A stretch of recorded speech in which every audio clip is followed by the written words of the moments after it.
Olá, mentes incríveis, eu sou o Sidney Campos, e sem o Richelle Emerick, esse aqui é o Incrivelmente Podcast. E hoje eu estou aqui com a nossa entrevistada do dia, que é a Luciene Maria de Souza Leite Silva. 47 anos. Agora as profissões da Luciene: contadora, master coach e analista comportamental. E palestrante, né? Seja bem-vindo, Luciene, obrigado por você estar aqui com a gente. Queria que você se apresentasse um pouquinho, contasse um pouquinho da sua história. Então, prazer, primeiro queria agradecer para vocês esse convite. Prazer é nosso. Né? Achei bacana, estou acompanhando desde o primeiro e gostei dessa junção de Sidney e Richelle, que são duas figuras, né? Dois malucos, mas que fazem parte aí da nossa história, né? Da nossa trajetória de vida, né? São pessoas que sempre estão cruzando os nossos caminhos em diversos momentos. Então, é um prazer mesmo estar aqui. E eu falo tanto de tanta coisa e acho tão desafiador falar quando falo assim, fala um pouquinho de você. Eu já acho um pouquinho difícil, mas eu vou falar. Para ser sincera, eu sou fã da minha história, assim, porque eu vim de uma infância paupérrima, muito simples, né, com pessoas muito simples, né, de uma garra muito grande, eu carrego isso, né, são pessoas simples, poder aquisitivo muito pequeno, mas pessoas muito fortes, mulheres aguerridas, né? Isso, eu costumo dizer lá em casa que a gente não tinha nem poder aquisitivo. Não. Essa é uma palavra implementada, né? A gente era, quer dizer, você era vizinho da minha avó. Sim, né? Vizinho. Cresci lá no terreiro da minha avó cachorra. e ali a gente, né, passou a infância junto, mas conta um pouquinho pra gente. Então, e dessa época mesmo, são as minhas maiores lembranças ali daquela casa, daquele local, né? Os meus pais são separados e a gente vem de uma trupe aí de 4 irmãos, né, Luciano, Márcio, eu e Rafaela. Sim. E foi uma infância muito difícil, muito viver, né? Sendo filho de pais separados Ainda mais na época, né? Naquela época, né? A véia sofreu muito. E a gente passou muitas necessidades. Luciano, mas sério que você já passou fome? Já, porque quando você dorme, que a barriga chega a doer, você dorme porque tá com fome. Então já, sim, né, a gente já passou muita dificuldade, a mãe nem gosta muito que a gente conta, porque parece que dói nela. Volta de novo. Relembrar isso tudo, mas eu não conto isso com dor. Eu acho que eu acredito, assim, na verdade, que todas essas passagens da nossa vida contribuíram para a gente fortalecer ainda mais, e principalmente, Cidinho e Lívia, a gente valorizar as conquistas que a gente tem todos os dias, né? Porque quem hoje chega na nossa vida e vê tudo pronto, não tem noção de como foi isso tudo, né? Claro. Então, fazendo essa viagem, quando eu faço lá na minha infância, onde tudo começou, eu falo que eu tenho orgulho dessa história, porque eu sempre fui uma criança corajosa, né? Criança corajosa. Tinha muitos medos, como eu ainda tenho, mas esses medos nunca me paralisaram. E eu, lá na minha infância, a brincadeira que eu mais gostava era de ensinar, né? Eu sempre queria ser professora, eu tinha uma régua grande, que era um porrete, né? E eu sempre ali comandando, para não falar que estava batendo os meninos. Eu falei isso aqui no podcast. Antigamente, professora, a régua, o apagador e o giz eram ferramentas de trabalho. De ensino, de educação. E eu lembro muito, muito claramente, assim, de verdade, gente, assim, com 9, 10 anos, eu ensinava outras crianças a lerem. Então, assim, tem pessoas que depois, até na fase adulta, eu muito novinha, assim, com 14, 15 anos, eu alfabetizava essas pessoas, ali da minha família mesmo. Então, assim, eu tenho naturalmente essa facilidade na fala, e quem muito fala, muito lê, muito escreve, né? Claro. Então, essas coisas vão agregando muito na gente. Então, eu fui professora, depois leiga, com pouca idade, eu, salvo engano, eu devia ter uns 16, 17 anos, eu fazia magistério, e eu destacava tanto ali naquele meio que eu vivia, que a professora regente me levou com ela, né, para a sala de aula, e acredita ou não, eu ajudava bem ela, tá? Então, interessante, você não virou professora. Não, aí que tá. Eu comecei a minha vida profissional como professora. Interessante. Cursando contabilidade, eu tinha a licença para lecionar algumas matérias ali, então eu lecionei, meu filho. Durante um tempo. Lecionei conciliando o início do escritório. Mas chegou um ponto, né, que o escritório foi crescendo, né, e eu falei com a sócia, eu agora vou ter que escolher, né. Então, foi na época, a Betinha saiu também do escritório dela, e eu larguei e bati, fiquei só na Nadinha. E a gente montou ali um escritório muito simples também na época. E deu muito certo, né, essa junção certo. de vocês duas. Nós né? ficamos quase 15 anos juntas e foi muito bom. A gente aprendeu muita coisa junto, a gente buscou. A gente começou um negócio do zero, né? Sim. E o negócio cresceu. Interessante que a gente fala às vezes que a gente, da vida que a gente tinha para a vida que a gente leva hoje, às vezes as pessoas acham que a gente ficou milionário. Não, gente. É porque a gente tinha uma vida tão simples. Eu costumo dizer que as maiores dificuldades hoje que as crianças têm é de ficar sem internet, né? De cair o sinal, ou quiçá acabar uma luz. Né? Na nossa época era totalmente diferente. Na verdade, há 15 anos atrás, nós não tínhamos os celulares igual tem hoje, né? Mas se você pegar os meus filhos, que são, né? Pega o Matheus, que tem 20, eu tenho o Marcelo, né, gente? Não falei. Marcelo, que a gente tem 29 anos de casado. Eu casei aos 18, né? Esqueceu de ser Marcelo. E a gente construiu nessa família, que a gente tem o Matheus, que tem 20 anos, e o Arthur, que tem 16. O Arthur não, mas o Matheus pegou ali na rua ainda com os meninos, o piquilitro, alguma coisa lá da nossa infância. Pegou pouco, mas pegou. Agora a gente nem conhecia nada dessa tecnologia, não. Era pique-bandeira, queimada. A gente não podia ver um barranco cortado. Não. Isso aí era... Isso é infância, né? Mas eu costumo dizer, as pessoas acham que a gente mudou de vida. A nossa vida mudou, não é dessa forma financeira em si. O importante para nós é os valores. Né? Hoje a gente tem uma facilidade muito grande. Só quem viveu isso, eu vivi muitos anos da minha vida com roupa ganhada. Só roupa ganhada. Você também foi da mesma forma. A gente tinha roupas ganhadas. E aí eu lembro que as meninas da época ali, aí você tinha uma camisa que talvez já não estava servindo, eu dava pro outro. Sim. A roupa já era ganhada. Já era ganhada. Então, assim, ali, isso foi assim durante a nossa infância, praticamente toda, né, cara? E a maioria de nós. E quem tinha um pouquinho a mais, se misturava. Sim. E eu lembro, Cidinho, que a minha casa era muito simples mesmo. A gente chegou a morar numa casa de 2 cômodos, 3. 4 crianças e a sua mãe. E as amigas que moravam em casas, que até hoje são casas boas em Lajinhas, elas queriam dormir lá. E embolava aquele monte de colchão. E aquilo era muito bom. Eu lembro direitinho que um dia a menina falou assim, engraçado, esse sabonete aqui da sua casa tem um cheiro diferente. E eu com tanta vergonha... Mas não era sabonete, era sabão. Era sabão feito. Sabão azul. Não, sabão azul. Sabão. Então, assim, e aí eles gostavam de ir pra lá e aquilo não fazia diferença. Não. O negócio é que as pessoas faziam questão da gente, eu acho. Eu acho que ali, hoje em dia, a gente chama de malícia, né? Mas eu falo que é do entendimento. Não existia essa malícia que tem. A infância era a infância. Eu costumo, quando eu vejo uma criança, que é criança de verdade, que brinca, igual eu vejo meu menininho mais novo, o tio dele fazia coleção de Hot Wheels. Aí pegava os repetidos e dava pra ele. Tinha uma renca de carrinho. O tio dele já comprava pensando nele. Era pro mais velho, o mais velho não quis, nunca brincou. O pequenininho foi que pegou. Aí ele brinca e encarrega os carrinhos tudo assim, no canto da parede. Eu lembro, a gente ia pro terreiro, tinha as fazendinhas, né? A gente fazia as fazendinhas. Aí você ganhava um pintinho, arrumava um pintinho lá que chocou da galinha, pintava de azul com papel crepom, verde, e colocava. Quem nunca? E colocava ele lá pra poder ser o bichinho de estimação. Então, todo dia lá, olha. Depois você deixar um pintinho na mão da criança, morre de boa. Morre. Nem dá confiança. Que hoje o maior desafio não é dar um bichinho de estimação para as crianças, que eu sou super a favor. Lá em casa tem o Duque já com 10 anos. É ensinar eles a ter a responsabilidade com o bichinho. Sabe? Porque essa mentalidade que a gente, graças a Deus, conseguiu evoluir lá atrás, eu acho que por causa mesmo das coisas serem mais escassas, a gente agora tem esse desafio de implantar nessa geração, né? Porque vem tudo muito fácil, mas descarta também com a mesma facilidade. Eu ia te fazer essa pergunta, qual foi o maior desafio da sua infância? Mas ali eram as dificuldades mesmo, né? Pelo visto, era muita acessibilidade às coisas. Até a gente, eu penso que nessa época dos anos 80 e 90, a gente tinha uma dificuldade muito grande com médicos, né, transporte, era tudo mais complicado, né? Então a gente dava mais valor à vida.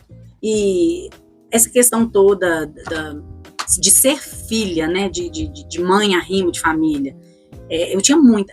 Eu acho que o que eu trago dessa época é isso, assim, de achar que, dói. É lembrar, assim, que a minha mãe que tinha que fazer tudo. A gente nunca recebeu pensão. E a gente tem essa história bem parecida, porque minha mãe na mesma época, né, era separada do meu pai. Sim.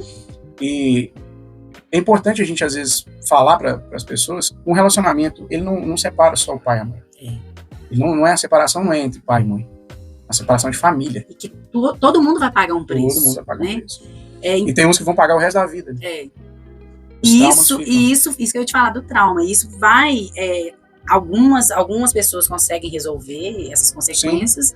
E outras não. Então, assim, você vê que lá em casa o preço foi muito alto, porque o irmão mais velho, não sei se você lembra do meu irmão, eu perdi um irmão um dia depois que eu me casei, né? Praticamente. Sim. Ali naquele processo de lua de mel, vai viajar para onde e tal, e teve esse acidente automobilístico onde ele veio a óbito.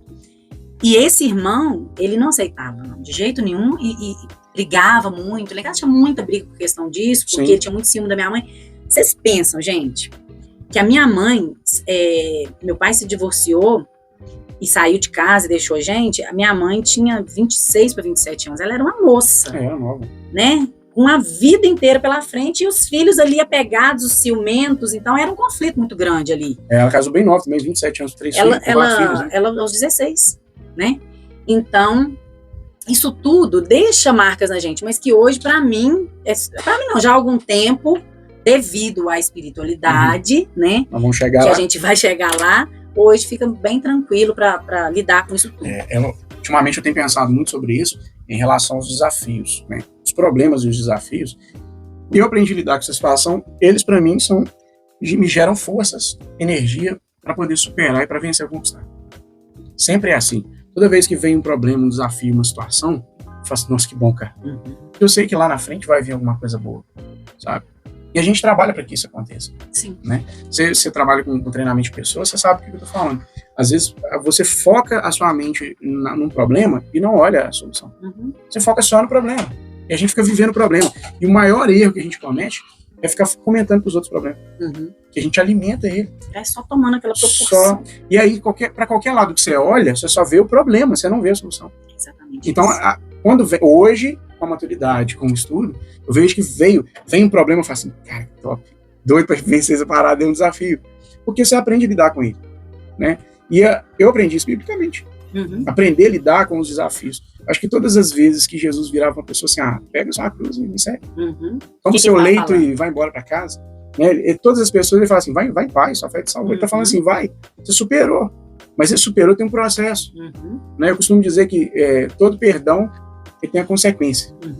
Tanto para quem é perdoado, quanto para quem cometeu o erro. Então a gente tem que aprender a lidar com essas situações. Não pode exumar. Sim. Né? Nós passamos por essas dificuldades para chegar hoje e chegar para os nossos filhos e falar assim, o negócio é assim, você tá tendo uma vida fácil, mas a realidade é essa. E às vezes a gente tem que soltar a mão deles. Não é fácil. Não. Eu tô com um rapaz já na universidade, batendo asas, e a gente olha também para a história da gente e automaticamente, inconscientemente, você vai facilitando o caminho dos seus filhos. Mas eu costumo falar que às vezes eu hoje, na realidade que eu tenho, a gente poderia até facilitar muito mais para os nossos filhos, mas a gente não facilita. Por quê? Porque a gente já entendeu que precisa passar pelo processo. Claro, com certeza. Né? Então, Cidinho, um resumo assim da Luciene, a palavra é superação, né? Superação mesmo. Improvável? Toda vez que vinha um grande problema, né, eu pensava assim, mas se eu parar aqui... Mas nós não tínhamos escolha, né?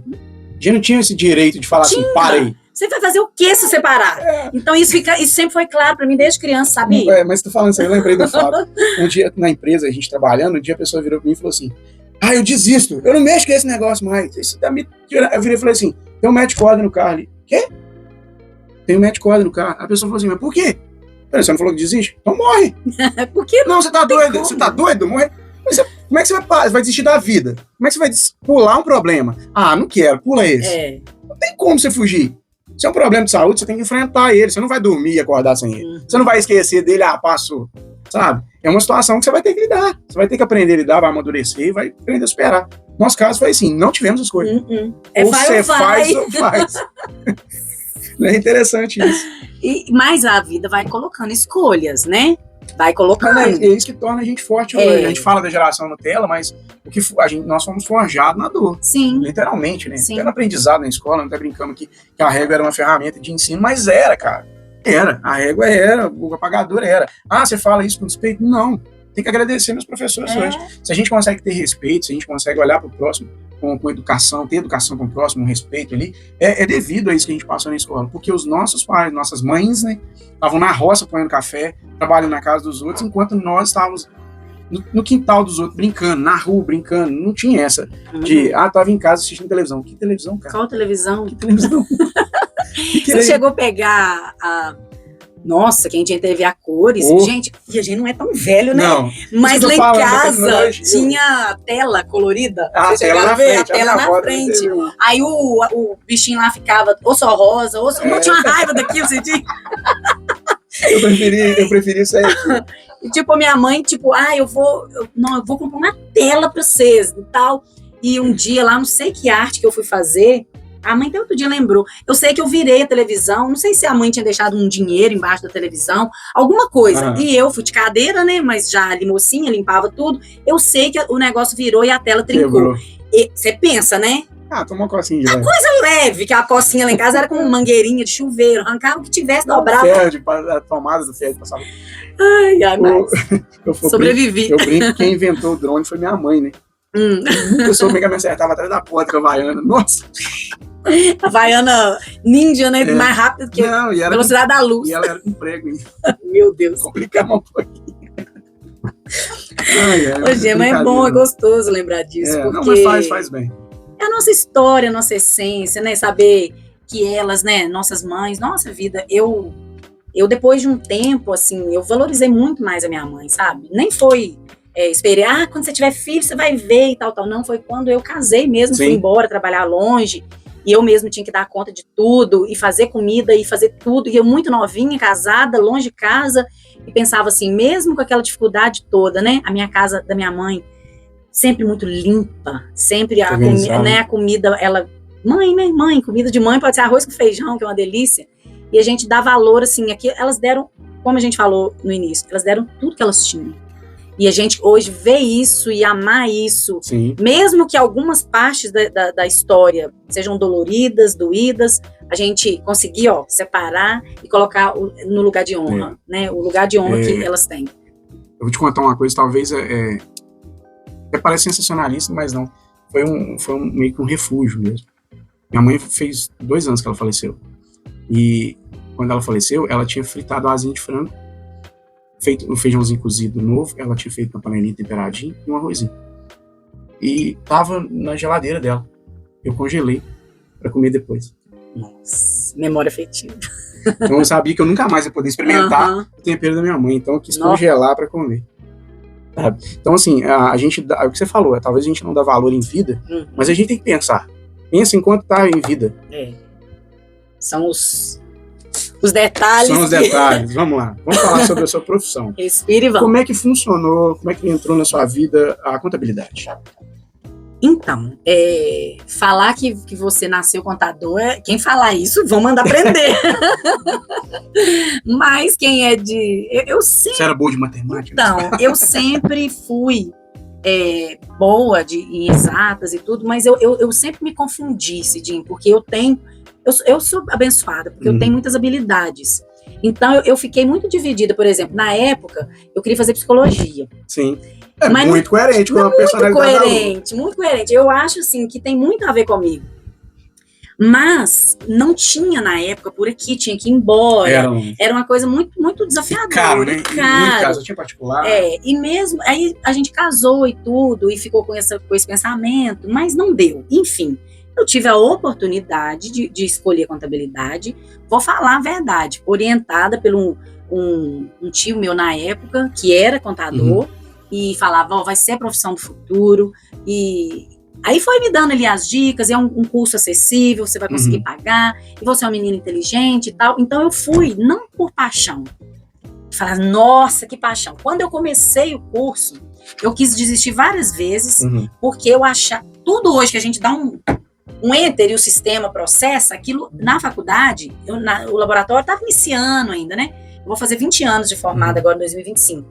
Então, estava iniciando essa questão de software, da gente ter uma visão do que era isso. Então, muita coisa eu peguei ainda na faculdade, aprender a fazer manual. Raiz mesmo. Então, botava a gente para fazer aqueles razonetes, fechar a balança na mão, que não fechava, você tinha que ficar 4 horas em cima daquele exercício. Eu quis desistir. Calculadora. Que tinha tal do HP, que aqui você tinha que fazer as fórmulas, enfim. Cidinho, eu sou determinada, e as coisas que eu pego, eu vou até eu entender e tudo ali, e eu acabei gostando, porque desmistificou. Então, hoje eu tenho até esse slogan comigo, né? É desmistificando a contabilidade. Por quê? Primeiro aconteceu em mim, de falar assim, isso é difícil, e contabilidade é só conta. Gente, contabilidade é muito mais direito, porque é legislação, que você tem que ler e interpretar, do que cálculo. Cálculo a gente tem que fazer? Tem. Meu sistema faz. Muitos sistemas, hoje planilhas, você joga no Excel, faz as fórmulas, aquilo te resolve. O Google te dá tudo, pronto. Mas a interpretação exatamente é que dá a diferença de contador para contador. Né? É ler, interpretar e estar ali sempre estudando. Quem escolhe direito, contabilidade e outros cursos nessa área, tem que entender que tem que estudar todo dia. Porque muda tudo todo dia. Mas aí entra um processo que foi instaurado na sociedade, no mundo, que é a obsolescência, né? A obsolescência programada e a obsolescência, o design e a ocasião. E no caso ali, a ocasião, ele vai... Sim.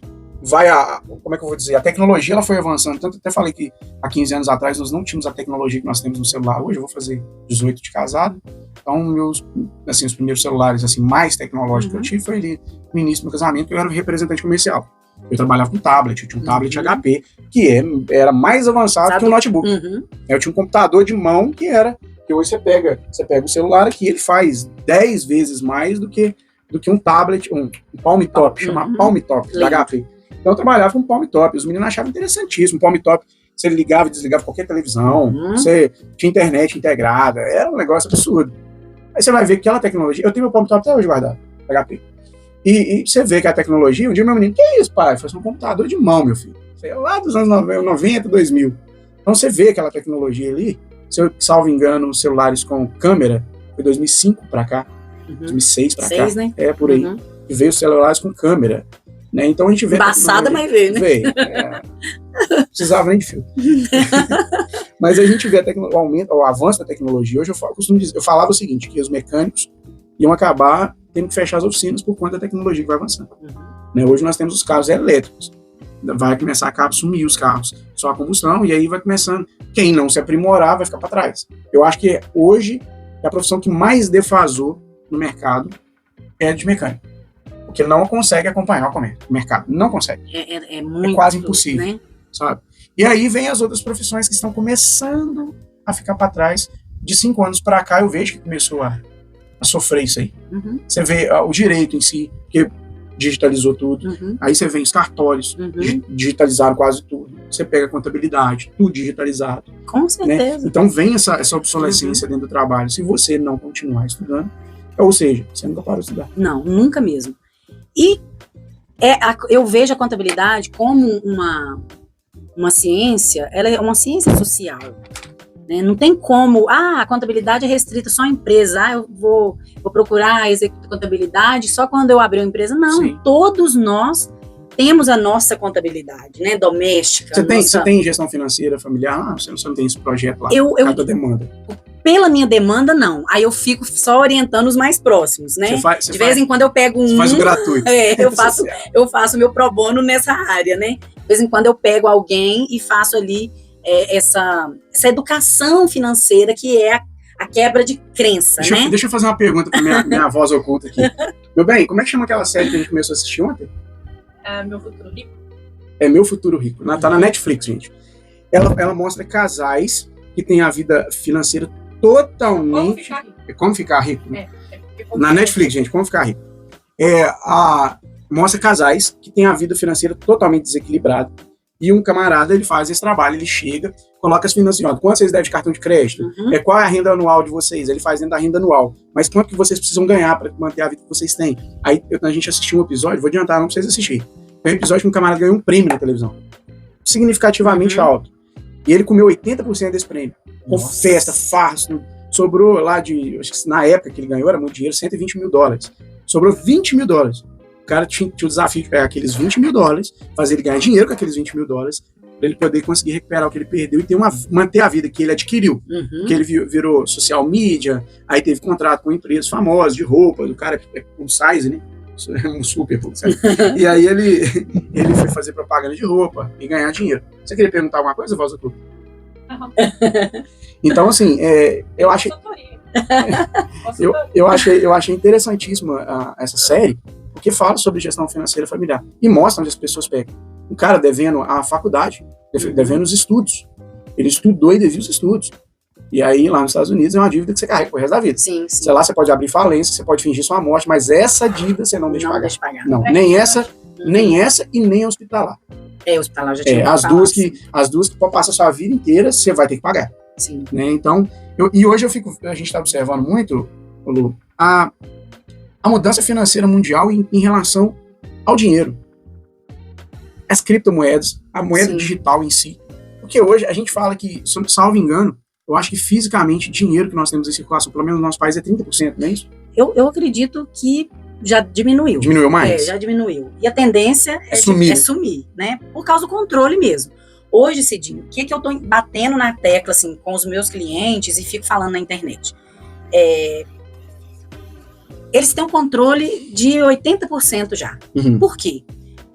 Porque tudo que você recebe, tanto como pessoa física quanto como pessoa jurídica, na sua conta, através de Pix, recebimento de cartão de crédito, depósito, transferência, pagamentos, tudo. Tá tudo ali.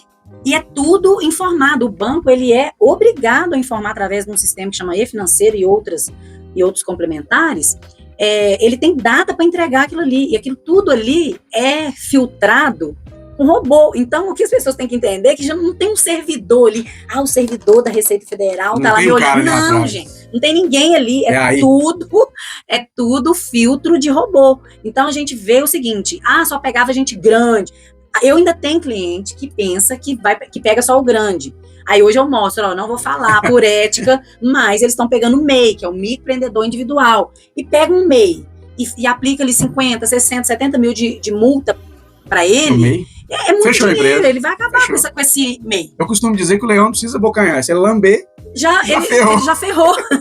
Porque na pandemia, Cidinho, o que a gente viu? A gente viu que o brasileiro não tem reserva de emergência, ele sobrevive no Brasil com capital de terceiro, e a gente viu o seguinte, que não tem mentalidade financeira. Aí você falou da mentalidade financeira, nós vivemos uma geração dos maiores novos milionários que surgiram. Das demais pessoas que quebraram no meio. Também. Porque ele não tem maturidade. Não tem maturidade. Ele ganha, mas ele não sabe gerir. O que eu aprendi, tá, gente? Não sou expert, não sou doutora no assunto, mas eu não acumulei dívidas. Então, eu já acho que eu sou uma pessoa de sucesso. Né? Se eu não acumulei e se eu sei como investir, né, e a gente não tinha nada, não recebeu herança e conseguiu fazer um pequeno patrimônio, claro. É porque você aprendeu apanhando, mas aprendeu. Claro. Então, o que acontece? O que eu descobri através da nossa experiência, né, com a finança familiar? Nem vou falar como gestão, não. Lá na receita e na despesa lá do marido e da mulher, dos filhos ali. Não adianta muitas vezes ganhar mais. O segredo não está em ganhar mais, é como eu gasto. Como eu gasto? Porque tem gente que sabe ganhar dinheiro e ganha muito, mas não sabe investir, não sabe. Interessante você falando antes da gente começar a gravar, a gente estava conversando, tem aquele assunto, né? A pobreza e a dificuldade financeira, o mais difícil de passar por ela não é você ganhar dinheiro, é tirar ela daqui. Exatamente. Tirar da mente. Um cara me perguntou uma vez, eu lembro que o prêmio da Mega da Virada estava 280 milhões de reais, eu não lembro qual ano foi. E você ganhasse 280 milhões de reais, o que você faria? Eu falei, sinceramente? Sinceramente. Eu pagaria até 25% do prêmio que eu ganhei para um cara me ensinar a usar meu dinheiro. Porque eu ia perder tudo, cara. Eu ia perder tudo. E aí a realidade, eu não sei usar, cara. Mas é 280 milhões. Então, o que é 280 milhões? Você sabe o que é 280 milhões? Você sabe quanto que ele gera na poupança? Você sabe quanto que ele gera em CDI? Você sabe quanto que ele gera em investimento imobiliário? Quanto você pode fazer com 280 milhões? E mesmo que eu saiba, por exemplo, hoje é mercado imobiliário. Tá. Mas se eu não sei gerir ali dentro, eu vou perder também, porque tudo é mais risco, menos risco, mas tudo tem risco. Então, é conhecimento liberta. Aí entra o profissional. Se eu, gente, não sei fazer, tenho as crenças limitantes, que são o quê? Tudo pra mim dá errado. Eu tenho que ganhar mais, eu tô ganhando muito pouco, o que eu ganho não dá. Se eu fico repetindo isso pra mim, contando essa historinha vai crescer, vai me convencer, e eu posso ter o dinheiro, eu posso ganhar o dinheiro que for, que eu não vou prosperar. Claro. E outra crença que é, a pior pra mim, é que o dinheiro é maldito. O dinheiro é fruto do labor da gente, ele é bendito. E ressaltando que dinheiro ele não transforma ninguém, ele mostra quem as pessoas realmente são. Sim. Não é só o dinheiro, o poder. O poder em si. Ele mostra quem as pessoas porque são. O dinheiro traz esse poder, né? Seja falso ou... Porque às vezes a pessoa ela é calada, ela não se manifesta, porque ela não tem como dizia antigamente, não tem bunda pra segurar o rojão. Sim. Mas se tiver, fala o que pensa, o que quiser, o que não quiser, se quem quiser que aceite. Sim. E é mais ou menos por aí. Eu tava vendo hoje, a Mega Sena da Virada tá 600 milhões de reais. Se a pessoa aplicar no CDI hoje, só no CDI, não precisa aplicar em mais lugar nenhum, tirando todos os impostos, os encargos e tudo, renderia mensalmente 4,1 milhões de reais. Aí. Então, assim, o que o Sidney faria há 5 anos atrás? Se eu ganhasse 600 milhões, eu torraria tudo. Deixa eu mais perto que você me achar era do pai. Entendeu? Mas com quanto? O que você faz no mês com 4,1 milhões? A gente não sabe nem mensurar, né? Porque é acostumado muito no limite ali, né? Então, mas a mesma gestão que tem que ter para quem ganha um salário mínimo, tem que ter para quem ganha 1 milhão, né? Que é o quê? Eu falo as gavetinhas, uma gavetinha para isso, uma gavetinha para aquilo, tudo, você tem que ter mais ou menos o controle ali. Por quê? Não importa, eu vou dar meu sangue, mas o meu filho vai, por exemplo, um curso que é caro hoje, né? Vamos citar a medicina, que é um curso de mensalidade. Sim, hoje cara, é mais caro, né? Tá em média aí de 10 a 13 mil, uma média. Você pensa isso todo mês, aí você ainda tem que pagar pro seu filho aluguel, material, instrumental, é uma grana violenta. Você pensa, Cidinho, se você não tiver uma gestão, um dinheiro trabalhando para você fazer esse investimento. Sim. Porque é um investimento, claro, né? Então, eu fico pensando, aí você pega lá, outro curso, um curso mais barato aí, qualquer um outro, de 800, 900 reais, que às vezes o pai ganha muito menos. Não vai ter que fazer a mesma gestão do pai que ganha mais? Meu professor de gestão financeira, ele fala o seguinte, a diferença de você ganhar 1.000, 1 milhão ou 10 milhões é só os zeros. A gestão tem que ser a mesma. A gestão tem que ser a mesma. Não adianta você tentar mudar. Se você tentar fazer diferente ou esbanjar, você vai ficar sem. Tanto com 1.000 como 10 só mil. Muda, é o que ele falou, só zero. Muda o zero a proporção. Então a mentalidade, ela tem que ser gerida. Por quê? Porque eu falo que tem pessoas que não podem ter cartão de crédito. Exatamente. Não pode ter limite de cheque especial, porque ela acha que aquilo ali é dela. E não é, aquilo é dinheiro de terceiro. Na verdade, o que não existe. Né? Então... Vamos desenhar um pouquinho para as pessoas entenderem. Então hoje nós devemos ter, provavelmente nós temos menos de 30% de dinheiro físico em circulação. O resto do dinheiro é todo virtual. Sim. Exige também os créditos, que são outro dinheiro, tá além do dinheiro, gente. Fora o dinheiro virtual que está em circulação e o dinheiro físico, existe o crédito, que é um dinheiro que não existe. Que no momento, aliás, se a taxa Selic subir, a maioria está baseado, né, na taxa Selic, né? Isso. E aí existe um outro dinheiro também que é totalmente invisível, que são os débitos. Sim. Que a inadimplência hoje é gigantesca. Sim. Então, quer dizer, e eu acho que, se eu não salvo engano, na última pesquisa que eu fiz, o número de débito, o valor financeiro em débito, é maior que o dinheiro em circulação. Sim, e estão até fazendo aí uma campanha mesmo, né? Você vê, essas entidades, tipo a SPC Serasa, né? Elas são mais conhecidas. Elas fazendo mesmo uma força-tarefa para tirar os nomes para... Exatamente. Por quê? Houve-se um determinado momento na economia do país, há 10, 12 anos, em que se liberou muito crédito, facilitou muito o crédito. Mas é isso, mas as pessoas não têm mentalidade para possuir esse crédito. Então, não existe mais esse negócio assim, vou esperar 5 anos, meu nome vai caducar. Não tem mais isso. Então, isso. Os empresários tinham essa mentalidade, as pessoas físicas tinham essa mentalidade. Então, com isso, o que foi ficando? Foi ficando um país endividado. Aí, quando a pessoa tem a possibilidade de ir lá quitar aquela dívida e tal, o que acontece? O que você acha que acontece? Não vai lá e não paga. O que tem eu nem sei falar exato, porque é muito grande mesmo. O número de pessoas que vão lá, negociam, renegociam e não dão continuidade no pagamento. Começa e para de pagar. Mas por quê? Porque é muito frágil esse mercado. Porque ela não pega lá, mas ela pega cá, aí ela... E quando o governo ele consegue te colocar na coleira, não vai te soltar nunca. Aí o que eles inventaram agora? Cartão para negativado. Pois é, isso que eu ia te falar. Armadilha da armadilha. Isso que eu ia chegar nisso. Pô, se existe a regra de negativar justamente para forçar o cidadão a andar em dia com as contas, sim, aí agora existe um mercado paralelo que o chama dele, o marketing dele é pro negativado. Então, é uma conta que não fecha, sabe? É um negócio que não faz muito sentido. E eu vou jogar uma polêmica aqui, que ó, gente, comenta embaixo aí, se a gente vai falando coisa errada aqui, principalmente a Lu é tentadora, mas comenta embaixo aqui, coloca aí pesquisa, faz aí, ajuda a gente. Enfim, segue e compartilha. Mas eu vou colocar uma polêmica aqui, um probleminha, que agora eles estão fazendo a votação do Drex, que é a nossa moeda nacional digital. Uhum. E aí existem as polêmicas do Drex, os burburinhos do que tá rolando.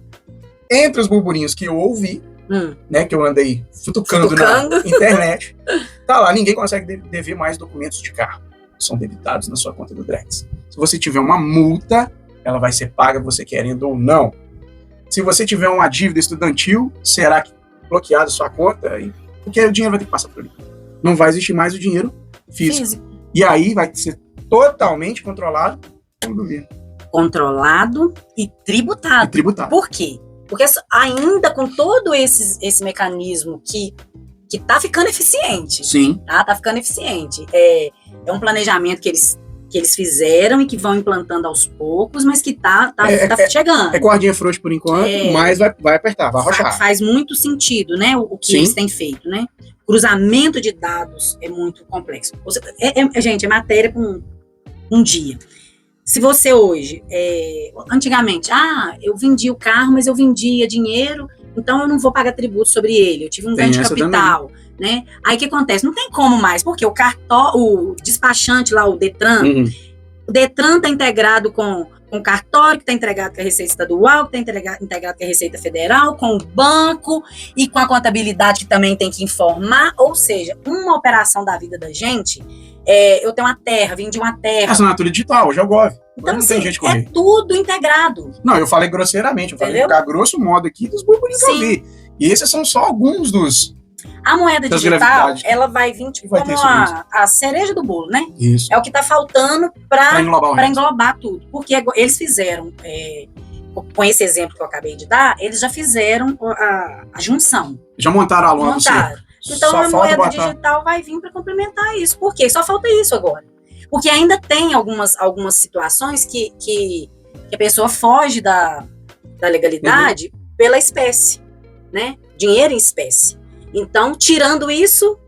Aí eu ouvi outro burburinho. Aí o cara falando assim, isso eu ouvi no podcast, vamos partir para moeda digital, vamos para os bitcoins, as criptomoedas e tal. Aí o cara falou assim, deixa eu te falar um negócio. A gente tá falando grosseiramente, tá? Não sei data, que eu sou péssimo nisso. Mas, se eu não me engano, ele falou que no final de 2025 já não vai poder mais garimpar o Bitcoin. Porque chegou no limite e não pode garimpar mais. Aí eu nem sabia eu vi alguma coisa do assunto, mas não tô falando grosseiramente. Você pesquisou, fala embaixo aí, porque vai chegar um ponto que não vai poder mais colocar em circulação. Vai ter que ser aqueles que já existem, que vai ter que circular. Quer comprar, vender, vai ter que vender um pro outro, sobe e desce de acordo com taxa Selic, com câmbio, enfim. E aí todas as moedas digitais, elas vão começar a entrar elas vão ter que ter um limite, uma barreira para poder trabalhar com elas. Porque senão perde-se o rumo das coisas. Isso é muito complexo. Como é que vai entrar no Brasil? Um exemplo. Se nós temos um número X de dinheiro circulando no país, vai vir dinheiro de fora? Não, até porque... Não pode, né? Não é interessante também. Você viveu, você era criança também, eu também era, mas você viveu na época que, de acordo que eles imprimiam mais moeda lá na Casa da Moeda, as coisas subiam de preço. Você comprava arroz hoje a R$15, amanhã estava 20. Depois estava 20 mesmo. Porque isso é economia, né? A gente não vai falar disso porque a gente não é expertise, mas faz parte do processo. Faz, então não e aí que é o preocupante, você falou do conhecimento, as escolas não ensinam educação financeira. Não. Nós não temos nem base para entender o que é economia do país. Mas aí que tá. Isso vai muito do que a gente vai trazendo também. A gente vai recebendo da família e vai levando, vai passando pros filhos e tudo. O que acontece? Eu vejo que isso é muito da cultura também né? Quanto mais abre, quanto mais expande, menos refém eu fico, mais independente eu fico, e às vezes isso não é interessante, né? Então... Mas essa independência, ela tá se fechando no ciclo da moeda digital. Então, aí assim... Tá juntando o gado. Temos que ficar atentos, né? Exatamente. Tem muita coisa que é especulação, a gente não vai trazer a público, é uma opinião, às vezes, até pessoal da gente, Sim. mas eu só falo o seguinte, temos que ficar atentos. Temos que ficar atentos, então fique atento. Vamos mudar aqui um pouquinho de assunto. Agora eu quero falar do divisor de áreas da sua vida, que eu acredito que seja ele. Inclusive, eu tenho uma experiência lá no seu escritório, contabilidade. Eu carrego pra vida. Carrego pra vida. E vamos falar sobre a igreja e espiritualidade. Foi um divisor de águas na sua vida, né? Sim. Que foi a base ali que te fez evoluir como pessoa. Foi. Como é que foi essa fase? Então, a minha imersão mesmo espiritual foi por causa da dor da separação dos pais, né?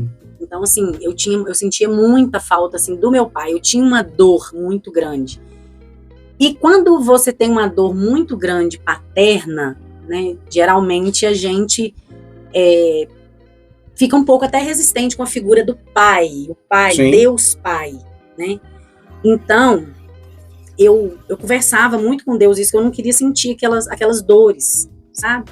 E como eu perdi o meu irmão mais velho, num acidente trágico, né? Como eu falei para você, e eu achava, assim, eu tinha muito medo da salvação dele, porque nós não fomos crianças catequizadas. A gente se tornou depois, né? Ali na 17, 18 anos. Sim. Mas assim, a nossa infância não era muito ali catequizado.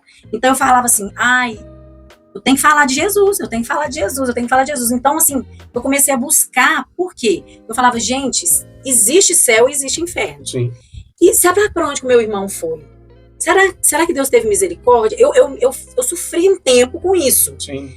E ele ter falecido e toda aquela dor da infância e tudo, foi onde eu tinha um buraco, assim, um buraco mesmo, que eu nem sei mensurar dentro de mim. E esse buraco, toda vez que eu ia a Jesus, eu sentia saciada. Eu costumo brincar, fazer a imagem disso que você está falando, assim, eu vejo um tabuleiro de quebra-cabeça e uma peça faltando. E Jesus é exatamente aquele tamanho daquela peça que precisa ser colocada. Exatamente. Né? Eu sempre tive essa visualização do que é isso. Porque, igual você falou, o trauma paterno, eu como terapeuta eu vou falar isso, ele é 80% das causas dos traumas, das bases de traumas de pessoas. Sim. A insegurança, problemas com relacionamento, sabe? Não confiar em ninguém, você não confia em ninguém. Você sente medo o tempo todo, né? Transtorno, ansiedade e o pavor, o medo, ele vem, a raiz dele, a maioria das vezes, é o trauma paterno. Essa ausência. É real isso. E eu costumo, eu analisando, quando o pai falece, há um sentido de superação. Mas quando há a separação e o abandono em vida, é outro. A rejeição. A gente não foi gerado e criado para ser rejeitado. Porque a gente é criado para o amor, sim, né? Porque sim. Deus é amor. Então, quando falta esse amor e que a gente vai, como humano, né? Buscando esse amor aqui, ali, ou em coisas, ou em pessoas, seja no que for, e não deixa o dono do amor ser o amor em nós, aí é onde a gente bate cabeça, assim, muito. E você chegou a projetar a paternidade no seu irmão? Não. Nunca não, né? Não. Não houve essa projeção, assim, o meu irmão agora tá no lugar do meu pai, porque ele era mais velho, né? Não, porque a nossa diferença era muito pequena, né? Era muito pequena mesmo. Era tipo, minha mãe teve o meu irmão e logo me teve. Então a nossa diferença era 1 ano e um pouquinho. Então não teve isso. E ia lá de casa, mais pra frente, a mãezona, a cuidadora era eu. Então tá, seu diagnóstico é que você assumiu a paternidade. É isso mesmo, eu tenho você consciência, tá? E eu assumi tudo isso. Você queria assumir a responsabilidade? Eu assumi, Cidinho. Você chegou a assumir? Eu cheguei a assumir e eu vim descobrir isso bem depois, agora, já com os meus meninos grandes e tudo. E assim, aí eu assumi um papel de mãe da minha mãe, mãe e pai dos meus irmãos. E eu chegou a ser a mãe do marido? Eu cheguei a ser... Assim, porque é trauma. Deixa eu te falar, eu cheguei a ser mãe de todo mundo. Porque você acaba assumindo a responsabilidade de todo mundo. Sim, literalmente de todo mundo. Eu até ter... Muitas pessoas chegaram a saber, não sei se você chegou a saber na época, eu tive uma síndrome da SPA, que é a síndrome do pensamento acelerado, que é o que? A pessoa, além de eu ser muito rigorosa comigo no meu trabalho, né, com a autocobrança, o perfeccionismo, né, sou colérica, então é um negócio... Eu tenho isso, amor. E aí, eu tomando, querendo, né, que a gente não dá conta, que a gente não é Deus, mas tentando gerir a vida da mãe, gerir a vida dos irmãos, gerir a vida do marido, gerir a sua vida, a vida dos filhos, e eu fiquei 20 anos ininterruptos gerindo grupos de igreja, né? Aí, quando eu não estava na pastoral da carceragem, eu visitava os presos, chegava em casa, chorava, não quero ser pastoral não, tem dó dos presos. eu vivi isso tudo. Então agora eu vou visitar os velhinhos. Aí visitava, ficava com dó dos velhinhos, querendo levar tudo pra mim. Aí fazia mal. Por quê? Eu sou intensa. A pessoa que tem essa personalidade nossa, internalizava tudo. Mas tudo sem saber, achando que estava arrasando, mas aquilo foi somatizando. Então, então eu gosto... Chegou a expor fisicamente? Muito. Eu gosto de servir. Mas servir tudo a todos ao mesmo tempo me trouxe essa doença. Eu fiquei doente. E outra coisa, gente, um diagnóstico dificílimo. Por quê? Porque a SPA, que é a síndrome do pensamento acelerado, ela se confundia com várias coisas, com crise de ansiedade, com pânico. É igual você falou, ela começa a externar no seu corpo aquilo que está acontecendo. Eu sentia enjoo, dor de cabeça, tonteira. E você teve a graça de não ter se manifestado em forma de um câncer. Claro, mas é porque foi muito rápido. Você descobriu já? Eu busco muito rápido. Eu tenho já um conceito de longevidade, de saúde, de autocuidado. Sim, gente, eu não estou generalizando não, mas a maioria das doenças, elas são externadas pelos problemas que você acumula na sua vida. Sim, esse é fato. Isso é fato. Isso é fato. A ciência já deixou isso, já tá babado isso. Isso aí já. Então, eu corri muito rápido, então o meu sofrimento agudo foi muito... Eu saí dele muito rápido, né? Com um ano, assim, olha bem, você sair de um quadro de SPA com um ano, pouca gente sai. Sim. Mas por quê? A fé é muito apurada, né? Assim, tomei os medicamentos, fiz tudo, fiz terapia, fiz tudo. Mas eu pedia, eu abençoava o remédio em nome de Jesus. Eu falava assim, Jesus, tem misericórdia de mim, porque se eu cair, olha o tanto de gente que vai cair comigo. Eu não posso, me sustenta. Você chegou a um ponto de se tornar referência, né? Sim. Você era a referência da juventude e adolescência. E a gente andava pra todo lado, tinha uma turma ali que não era eu, virou né? a tia Lu, né? Virou a tia Lu aí. De referência disso. Por quê? Não tinha hora, não tinha lugar, não tinha coisa. Então, assim, porque pra mim ser igreja é isso. Ser igreja é servir. Sim, claro. Né? Mas eu fui no excesso. Porque não era só lá. E você tá falando isso aí, eu te falei, né? de uma situação que nós vivemos. Na época que eu trabalhava com perfumaria, fui atender uma funcionária sua, lá no seu escritório, e tinha muito tempo que a gente não conversava, e você me chamou pra tomar um café. Eu falei, Lu, 2h da tarde, quarta, quinta-feira, meio de semana, expediente, eu não quero atrapalhar seu trabalho, não. Você falou assim, não, eu faço questão, senta aqui. E a gente foi sentar, e aí você leu um trechinho de um livro, e a gente foi conversar sobre isso. Eu falei, mas cara, você tá tirando o seu tempo de trabalho. Eu falei, não me preocupa. Eu tiro 2h40 do meu tempo como dízimo. É o dízimo do tempo. Eu fazia isso mesmo. Sabe? E aquilo, eu cheguei em casa com vergonha, eu falei com a minha esposa, brincadeira. Não fala de dízimo na igreja, dízimo, a luta do ano, o tempo dela, cara. E gente, Deus mandava. Vocês não têm noção. Não passava... Assim, eu não vou ser, para não correr o risco de mentir, eu não vou falar todos os dias, né? Mas não passava, gente. Não passava sem... Mas você tirava seu tempo de trabalho produtivo. É isso o que me chamou a atenção, talvez não foi às 2h40, porque eu já deixei filho doente em casa para cumprir a agenda de igreja, para tocar, para eventos, enfim, já quebrei meu carro fazendo em troca de nada para poder fazer retiro espiritual para os outros. Então, assim, já gastei dinheiro no meu bolso, eu e meu irmão compramos um equipamento de som para poder fazer trabalhos em roça. Isso é... Resumindo, vou entrar nos detalhes, mas era mais ou menos isso. Mas eu tirava, assim, eu tinha o tempo de eu ir na igreja. No meio do meu horário de trabalho, eu não parava para isso. Sabe, você tirar a produção do seu dia, aquele tempo para você estar falando das coisas de Deus, cara. Deixa eu contar para vocês uma coisa, que você falou isso agora, veio à mente. Esses poucos dias agora, uma pessoa falou comigo, você lembra que como era a recepção do escritório de vocês, aí eu falei, não, como assim? Porque tem, né, vai passando o tempo, a gente vai perdendo algumas coisas.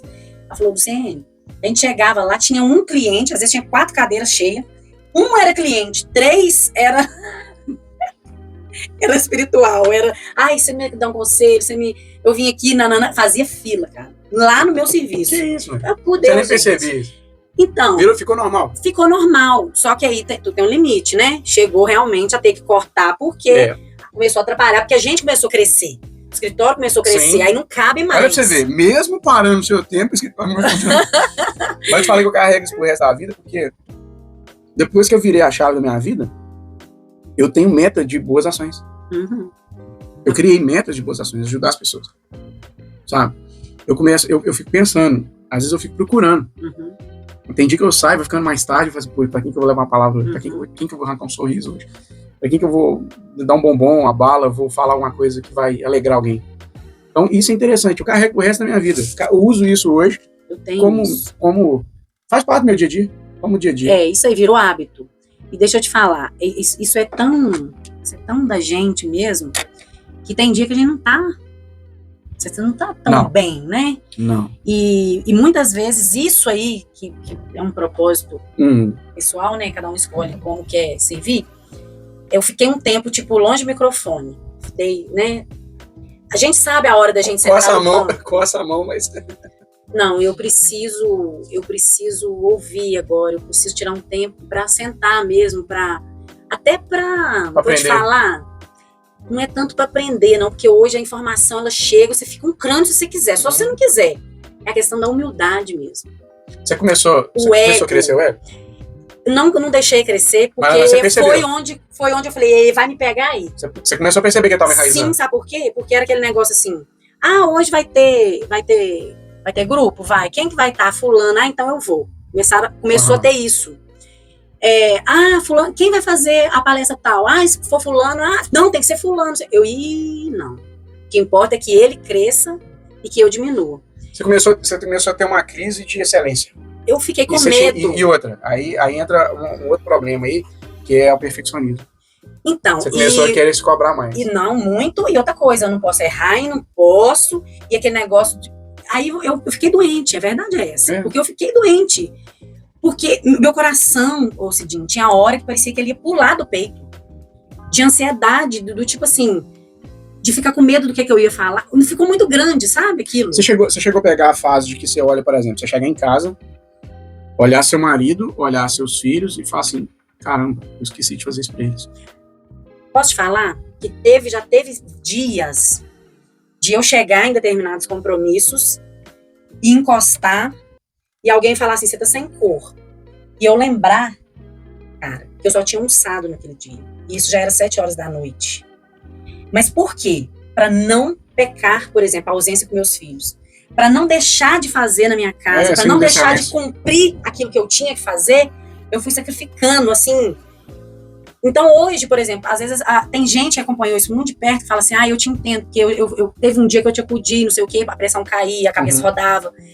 Aí eu falei, não, tá errado, isso tá errado. Ama o próximo como... Eu falei, gente, cadê eu nessa história? Entendeu, Lívia?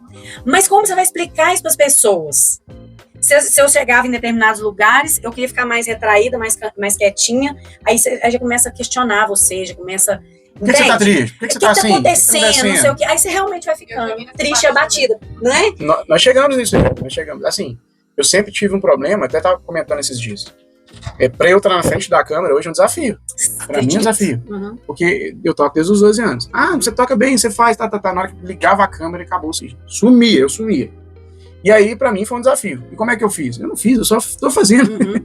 Então, assim... Vai ter paciência mas eu me escondia, gente mas eu me escondia, sabe? A minha mãe... Lívia, isso. A nossa voz oculta. A nossa voz oculta. A voz oculta está participativa. Tá lá no fundo, mas é quase a Márcia do Michael Jackson. Márcia, chama de Lorde. Mas nessa fase, o que eu fazia?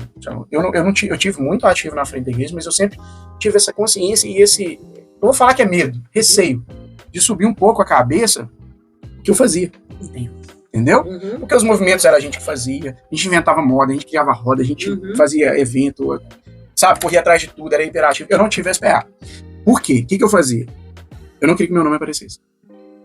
Porque minha mãe, pra mim, foi a maior administradora que eu já conheci na minha vida, foi minha mãe. Minha mãe ganhava um salário mínimo, morreu com 7 mil reais guardado. Nossa, E ela sempre teve uma cesta básica pra ajudar alguém dentro de casa. que bonito. Minha mãe era desse jeito. Chegava aqui, um monte de sacola. Aí, calma, meu filho, isso é roupa pra dar pros outros. Deixaram aqui em casa. Ela era assim, sabe? Então, a minha mãe fazia, eu aprendi a fazer isso. E várias vezes, a Lívia e eu, a gente ajudava as pessoas e não queria que o nosso nome aparecesse. Né? Não, a gente quer, não fala. E fazendo isso, a gente tirou a credibilidade do nosso nome.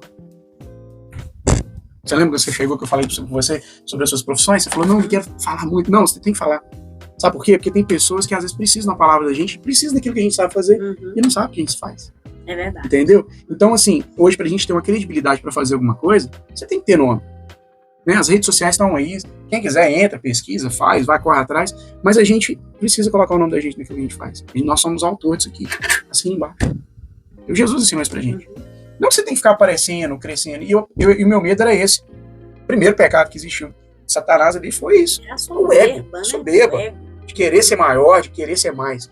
Aí quando você tem consciência que você não é mais, que você não é maior, mas que você sabe fazer, peraí, eu sei fazer. Quem sabe fazer isso? Eu sei fazer. Não, ensina os outros. É passar o conhecimento para as outras pessoas. Então, mas aí, no processo Aí de nós vamos entrar, terapia, no processo Agora todo, que aqui, você entende que isso é uma crença limitante. Crença limitante. Que falta. O que você tem que fazer com isso? Equilibrar. Aí que nós Nem entramos, muito, aí que nós entramos na outra versão da Tia Lu 4.0. Coach e palestrante. Então, aí chega nisso, nesse novo, que nessa Como é que roupagem. entrou isso aí? Então, Como é que foi? isso foi a sede. Como eu saí do como sou sedenta, sou acelerada e eu vou fazer uma coisa nova aí, gente. Eu vou fazer um negócio novo. Você quase virou para Marçal. Aí nem tanto, né? Muita ousadia, né? Então, aí eu fui, lá no fundo das Calma, Pablo, primeiras. calma. Você vai chegar onde ela tá. Fica quieto aí. Quem sou eu, gente? Aí eu fui uma das primeiras corajosas a entrar nessa onda do desenvolvimento pessoal. Aí fui em São Paulo, BH, fui em Vitória, onde tinha, eu fui. Na lua intensa. Uma lua intensa. E a galera pensando assim, a tia Lu agora não vai mais falar, não vai mais pregar palavra, gente, vocês estão longe de imaginar. Agora eu voltei com mais certeza de que Deus é Deus, de que Deus é Deus, que a igreja somos nós e que a nossa mente e a nossa fé, quando ela expande, ela é capaz do impossível. Claro, né? Com certeza. Por quê? Porque também a gente tem que ter cuidado que a religiosidade traz muita crença. Com certeza. E eu tava cheia de crença limitante. Então isso foi o que abriu minha mente. Então o medo que todo mundo tava, eu acho que passou. Vamos viajar no pensamento. Quase que a Lu que a própria linha de óculos, perfume, já. Mas aí, Cidinho, Você transformou em energia. Você Sim. pegou a energia, aquela energia toda que você tava ali, Sim. canalizou ela para que você. E o que eu descobri? Que é um dom, é uma facilidade. Não adianta fugir daqui, que se você for pra lá vai ser a mesma coisa, se você for pra lá vai ser a mesma coisa, porque é natural. Você não sabe ficar isso. quieta, né, A liderança, ela é trabalhada, ela é melhorada, mas muitos traços é nosso. Vamos lá, né? São os talentos. Vamos. Aí você Tudo é pra poder servir o rei. É isso, pra fazer o bem, né? Pra fazer o bem. E essa semana até foi engraçado. Eu usei uma piadinha, um humor negro. É o problema de terapia, é isso. Eu usei humor negro e usei uma coisa óbvia. As pessoas não estão prontas para ver as coisas óbvias. Não estão. Chegar perto da menina, e aí, tá tudo bem? Não. Como assim? Não. A pessoa fica chocada. Uhum. A todo mundo você pergunta, fala que tá. Eu quero falar que não. Qual que é o problema? Não, mas pra quê? Não, só pra contrariar. Só pra contrariar. Porque ninguém quer saber se eu tô bem. Quer saber notícia pra dar pro outro. Se eu falar que eu tô mal, começar a contar meus problemas, eu falar assim, caramba, o Cid tá devendo, o Cid bateu o carro, o Cid tropeçou, furou o dedo, deu uma martelada no outro. Só quer contar da minha vida. Quem perguntar se você tá bem, só quer saber notícia da sua vida pra passar pro outro. Pode ficar tranquilo. Ninguém tá afim, ninguém chega perto de você, pergunta assim, tá com algum boleto atrasado? Você tá precisando pagar alguma conta? Ninguém pergunta, Lu. Quer um dinheiro emprestado? Quer um dinheiro emprestado? Vai rolar, gente. Você acha que vai? rolar. Quem pergunta se você tá bem só quer saber notícia sua pra passar pro outro. Vai rolar. Não vai. Mas enfim, e as palestras, como é que tá indo esse andamento? Isso aí tá ativo na sua vida? Então, como eu te falei, a contabilidade ela é muito complexa e a gente tem que estudar muito. E como eu decidi fazer carreira solo, Eu tô muito intensa na contabilidade, né? Muito intensa. Tá nova fase, né? Sim, Prédio. e a gente, né, construiu a sede, que deu um up novo. A gente fez muitas parcerias. E a gente resolveu, hoje, não é escolher cliente, mas não é tudo que aparece. Você selecionou Sabe por quê? dentro da sua área. É justamente para não desamornizar, sabe? Porque tem coisa que traz mais problema do que... Entendi. Sabe? Então, hoje, eu falo, a minha oração é essa. O Senhor traga bons clientes para que eu tenha um bom ambiente, para os meus bons funcionários, colaboradores, ficarem bem. Sabe por quê? Só se morre uma vez, se vive todos os dias. E que vida é essa? Que qualidade de vida é essa? Sabe por quê, Sidney? A gente está vivendo um processo, eu estou até dezembro presidente da Cial, né? Também tem essa versão. Ó. Não tá aqui. Esqueci, tá vendo? E o que foi o maior desafio que eu vi nesse tempo de associação comercial? Não tem mais mão de obra qualificada. Você tem que pegar, ter paciência para moldar, para colocar no ponto. Então, isso não é lá o meu cenário de contabilidade. Isso é geral. Por quê? Porque é uma geração. Então, o meu grande desafio dessa diretoria a qual eu fiz parte, né? Estou fazendo parte até dezembro, foi o quê? Trazer muito conhecimento, tanto para os gestores quanto para os colaboradores. Porque eu sou da bandeira que o conhecimento liberta, a educação é a chave para a solução. Tá? É o pontapé, gente. Tem claro que não é só isso, mas é o que é. Então, baseado nisso, eu sou fruto disso, eu sou fruto do esforço, do conhecimento, do estudo, tá? De entrar pro quarto, fechar a porta, estudar para aprender, para fazer. Porque você vai terceirizar tudo, tem coisa que não tem como. Você tem que trazer para você. Quem aprende não depende. Então é um desafio muito grande. Por que eu estou falando isso? Porque a sua gestão vai ser a cara daquilo que você acredita. Né? Hoje, por exemplo, o meu colaborador fala assim, você comprou o curso tal, não tem tempo de assistir. Eu falo, então 1 hora aqui do seu dia que eu estou te pagando, você pode acessar a plataforma e estudar aqui no serviço. Então, só se ele não quiser. Eu dou a oportunidade para ele, eu dou o curso e ainda dou o horário para ele estudar. Porque é o que eu acredito. Claro, com certeza. Né? Então, baseado nisso, a gente fez essa gestão na associação, trazendo aí conhecimento. Isso me limita um pouco o tempo de ficar saindo para todo lado para fazer palestra. Mas eu tenho, né, já esses lugares, por exemplo, eu tenho escolas que já é fechado. Tal data é ela que vem, faz isso. Aí tem algumas prefeituras, alguns lugares que já é certo já. Algum calendário lá da gente cumprir. Viu, Pablo? Você vai aprender, hein? Viu, Luciano? Você vai aprender ainda com o Pablo. Só não quero levar cadeirada, tá? Você não me dá cadeirada aí, não. Senão não tem jeito. É bancada. Então, assim, brincadeiras à parte, mas é isso. Você está tentando conciliar a sua vida cotidiana com as palestras, mas sem interferir. Sim. Você está procurando esse equilíbrio. Sim. Então, assim, eu não tenho aquele apareceu, eu pego. Não. Se eu posso, eu faço. É o que a voz oculta soprou ali. Hoje eu aprendi a falar não posso, sem se autoferir. Sem me autoferir. Porque a palavra não, durante muitos anos, ela não fazia parte do meu vocabulário. Né? Assim, desde criança eu só lembro da Lu rindo. E de boa, né? Só meu objetivo era, se eu não posso te ajudar, eu não vou te atrapalhar. Se eu não posso, mas até nisso, Deus cuida. Sim. E deixa a gente passar uns perrengues pra gente aprender o lugar da gente. Que Ele é que é Deus, é Ele que é soberano, Ele que pode todas as coisas. Então, dá uma... Vamos tirar a capa de super-herói e deixar a Lu, então, peraí. Vamos humanizar isso aqui pra poder mostrar pra ela, né? Vamos tirar a capa de super-herói. Deixa eu ver se eu consigo fazer a pergunta. A tia Lu já escondeu a problema, a tristeza com riso? Muitas vezes. Por que eu só lembro de você sorrindo, Porque, cara? Não, muitas vezes, Cidinho, muitas vezes. Nossa. E já vou encaixar outra pergunta. Qual gerou problema? Não gera problema. Não, tipo assim, porque às vezes tem muitas pessoas que, eu até falo com a Lívia, a gente fala assim, as pessoas mais quietinhas são as mais perigosas e tal, tem esse negócio, né? Eu falo que as pessoas que mais sorriem é aquelas que mais escondem. os sentimentos. E esses sentimentos, eles retraídos, eles trazem problemas internos. Não, nessa questão, eu acredito que até a SPA seja fruto disso. Por quê? Eu tenho uma crença que eu não sei se ela me limita, mas eu acho bonito, porque é de uma pessoa muito especial que eu aprendi isso, né, que é o Padre Agostinho, e eu trouxe isso para mim. Então, às vezes, não é assim, é falsidade, eu não quero que ninguém fique sabendo, você tá com problema, se não tá, é porque ele falava que o sorriso não pertence a gente. O sorriso é dom de Deus. Então, eu, às vezes, não me permito esbanjar, às vezes, até aquele sentimento ali que não, de tristeza mesmo, né?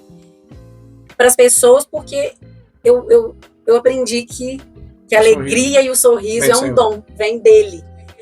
Então, eu tenho que passar isso. Então, assim, e eu sei que isso faz bem, sabe? Agora, tem até uma música que fala que... Linda, linda, linda. Ela fala que no secreto, né? No seu secreto, o Senhor conhece suas mazelas, Ele sabe das suas imperfeições, sim. Ele sabe exatamente o cuidado que você precisa e aonde Ele precisa te curar. Então, é por aí. Eu te fiz a pergunta justamente porque esse síndrome de excelência que você teve, ela traz isso. Da gente não deixar transparecer os sentimentos ruins.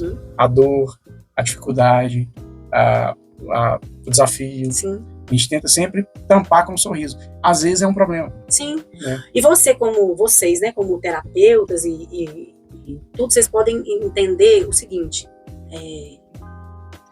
que a luta da gente é com a gente mesmo. Sim, o nosso maior desafio é lutar contra nós. Exatamente. Então, muita coisa que a gente acha que não é, muita coisa que não é, de fato é, e são essa maturidade que a idade também traz, não para todo mundo, sim, né? Porque tem gente que morre criança, literalmente, né? Com a mentalidade. Meu desejo, mas a gente precisa de olhar para nossa criança e curar essa criança pra gente evoluir. E a gente pode beber leite a vida inteira. Não, porque senão a gente não evolui. Alimento sólido. E essas dores, elas são muito necessárias, Cidinho.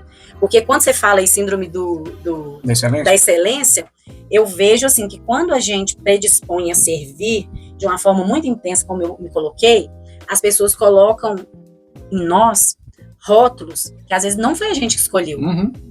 Então, assim, é o Cedinho, bonzinho, é a Lívia, boazinha, a tia Lu, que não briga, que só ri, mas que é colérica, então ela briga sim, ela é positiva, ela, se não se controla, ela é autoritária, é porque tem aqui muita terapia, tem aqui muita autorregulação, domínio próprio. E tem aquela cobrança com as outras pessoas que não fazem o serviço bem feito. Sim, eu acredito que você...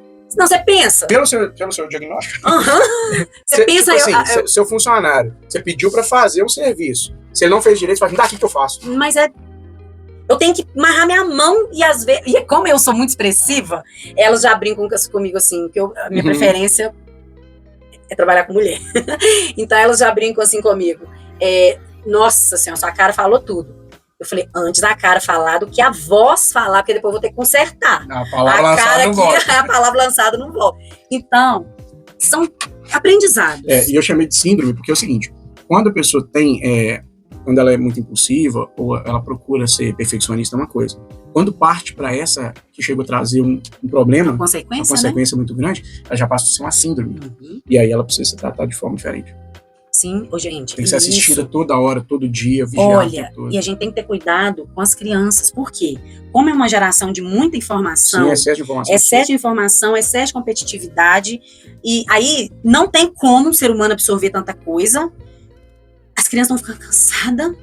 Não produz a expectativa que os pais colocam. Sim. Aí é onde que acontece essa síndrome. Por quê? Não pode errar, uai. Não pode frustrar.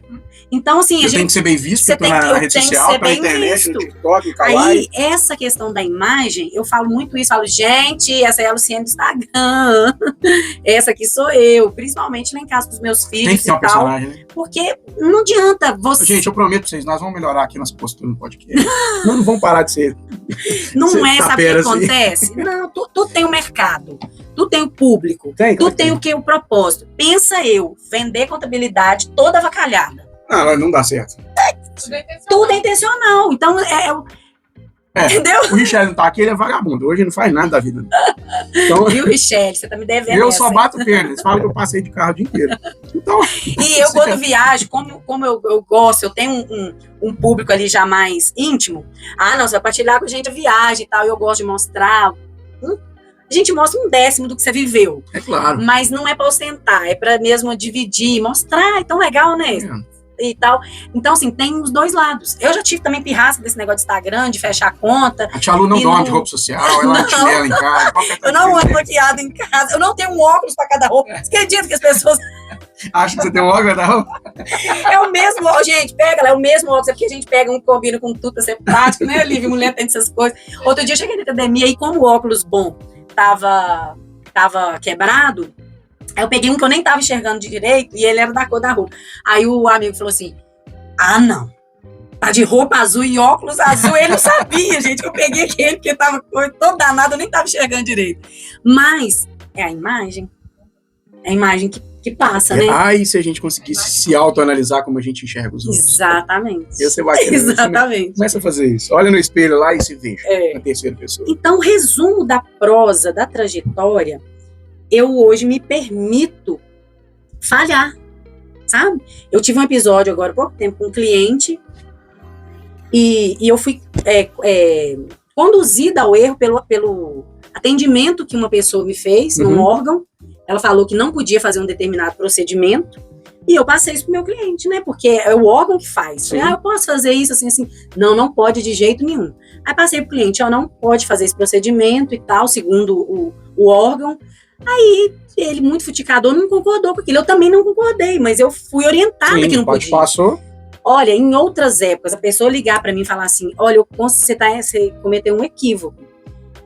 Eu liguei lá e pedi para falar com outra pessoa e pode ser feito sim. E me mandou uma cópia que ele tinha conseguido fazer. Na hora, já me deu aquele gelo, mas aí automaticamente, depois de milhões de terapias, né, eu falei: opa, peraí. Eu posso dominar o que tá daqui para dentro. O que tá daqui para fora eu não tenho controle. Eu não posso assumir o erro de um terceiro. Eu posso assumir agora, falar a verdade. Ó, eu fui orientada errado, por isso que eu te orientei errado. Isso e pronto. E pronto, segui minha viagem, apagou. Agora, se fosse em outros tempos, uma década atrás, eu ia pedir para Marcelo dar meia volta, eu ia voltar, eu ia ficar uns 3, de verdade, de tão intensa que eu era com falha. Eu ia ficar deitada lá, ruminando aquilo, mas por que eu não pedi uma segunda opinião? Por que eu não fiz isso? Por quê? Porque eu não podia ter feito. Cara, não é por aí, sabe? Agora eu vou fazer o meu merchan. Então, a importância da terapia. Muito, muito. Terapia é vida. Terapia é vida. A gente pode achar que a gente é autossuficiente em tudo, né, cara? A gente tem controle total sobre quem a gente é. Deixa eu te falar. Olha que uma das coisas que eu mais peço a Deus, a graça da humildade. E falo com ele: não importa onde o Senhor me levar ou de onde o Senhor me tirar, que eu nunca perca a essência e a ser. Por que eu gostei do nosso bate-papo? Porque eu fui na minha essência. Falei de onde eu vim, quem eu sou, da minha trajetória, porque eu não estou pronta. Tem um caminho ainda inteiro. A gente está em processo de crescimento o tempo todo, de desenvolvimento. Tem dia que eu faço cada coisa que eu falo: nossa, que mulher evoluída, cara, você caiu nisso, você fez isso, poxa vida, vem cá, vamos evoluir, sabe? Então, o que eu mais peço a Deus é a humildade de aprender com os outros. Então, hoje, quando você começa a falar, eu já viajo na sua história, eu quero aprender com você, eu quero partilhar, eu quero fazer isso. E esse tempo que eu dei era porque eu cheguei a ter pensamentos invasivos do seguinte: você está aqui, não importa onde, tá? Isso não é só, não tô falando só de Bíblia, não. Você está aqui discorrendo de algum assunto que eu tenho domínio, que eu conheço. De eu não ter paciência, não é julgamento, de ouvir, né? Mas de eu não ter paciência de ouvir. Entende? Como você vai falar disso para as pessoas, sendo que nem você está entendendo? Se você vê o post, está acontecendo alguma coisa comigo aqui. Aí você vê o seguinte: é a hora de sentar. É a hora de aprender com as pessoas. E aprender a ouvir não é para qualquer um. Sabe? Porque a gente fala demais o tempo todo. Mas a gente fez tanto, chegou um ponto que a gente fiquei 2 anos sem congregar, sem ir na igreja, sem participar de nada, sem tocar. E a gente foi na igreja, foi lá, convidado para ir no ministério, vamos lá. E aí eu fui na igreja. Aí chegou lá, aconteceu isso com a gente.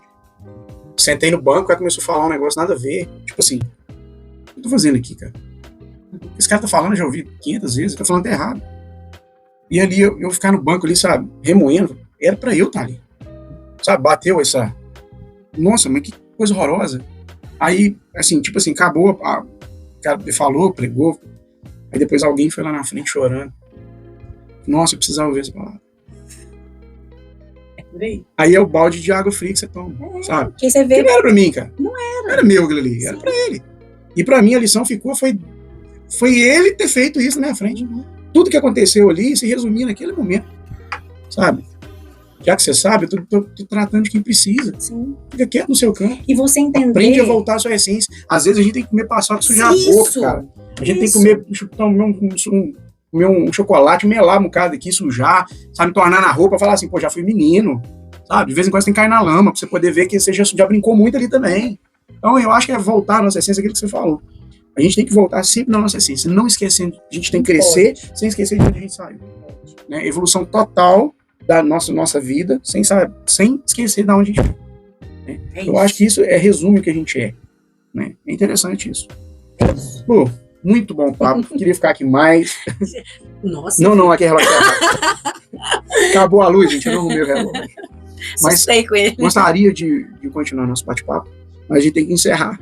Então quero deixar o microfone aberto para você passa suas redes sociais, você deixa um recado, pessoal, que tá te vendo, te assistindo aqui, então fica à vontade. Ai, foi muito bom ficar aqui com vocês e realmente passa e a gente nem vê. E durante algumas falas sua e outras ali da Lívia, nossa voz, a voz da sabedoria, né? Me vinha tanta coisa na cabeça, do tipo assim, isso que vocês estão fazendo, como eu vejo, né? Eu não vejo, às vezes, naquele dia que vocês colocaram e tal, mas eu sempre tô ali olhando. Sim. E eu falo que... Olha que louco isso que eu vou falar. Agora já pensei, depois você faz um corte, né? Cara, olha que bacana, até se a gente partir, o material que fica. Sim. Sabe? De um resumo breve daquele ser humano ali. E a mensagem final que eu quero deixar, gente, emocionadamente falando, é que todo mundo nasceu e foi projetado para ser bom.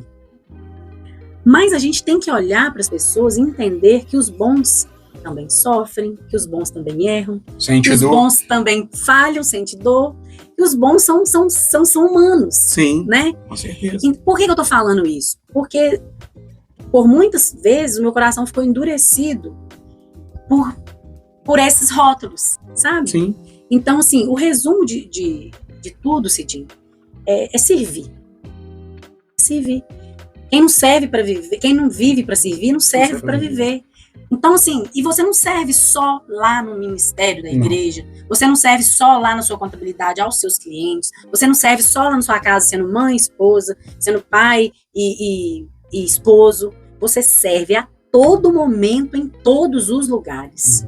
Então, a minha empatia, às vezes, com você, que a gente nem sabia, pode ter sido revelada hoje.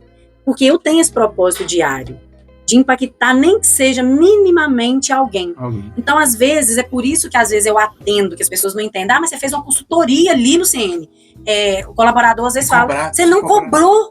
Aquele ali não era para cobrar. Eu entendo quando e quem recebeu foi você. Eu entendo quando é isso. Quando não é para fazer, quando não é para cobrar. Eu entendo isso. E essa sensibilidade, eu só tenho ela quando eu estou em paz e espiritualmente falando. Porque senão eu vou ser a pessoa boa, que não vai matar ninguém, que não tá ali para roubar de ninguém e tudo, mas isso é muito pouco, né? Muito pouco. Claro, a gente é muito mais do que só isso. Então é isso. Um ser humano em construção. Deixa suas redes sociais, pessoal. Viu? Luciene Souza, meu Instagram e o Facebook. Lá tem muita dica, gente, de contabilidade. Os stories, eu tô um pouco sumido cada demanda, mas agora eu começo a falar, né, de imposto de renda, dos documentos e tudo. Sempre tô dando uma dica aí de gestão de tempo, gestão financeira, porque o tempo é o maior ativo que a gente tem. Não tem que ter parte 2, porque o negócio aqui não, vai voltar. Com certeza, agora eu vou trazer o Richelle para falar um bocadinho. Vou falar menos, gente. Prometo. Você vai deixar as redes sociais dela aqui também, tá? Segue aí, Sidney Campos Off, Incrivelmente Podcast, lá no Instagram. De lá te direciona lá pro YouTube, pra você assistir os vídeos. Curte, compartilha, comenta, ajuda a gente. Tá precisando de engajamento. Você que é um patrocinador, nos ajude, estamos precisando, tá? E fica aqui um grande abraço. E ó, sempre mente aberta, viu? Beijo pra todos.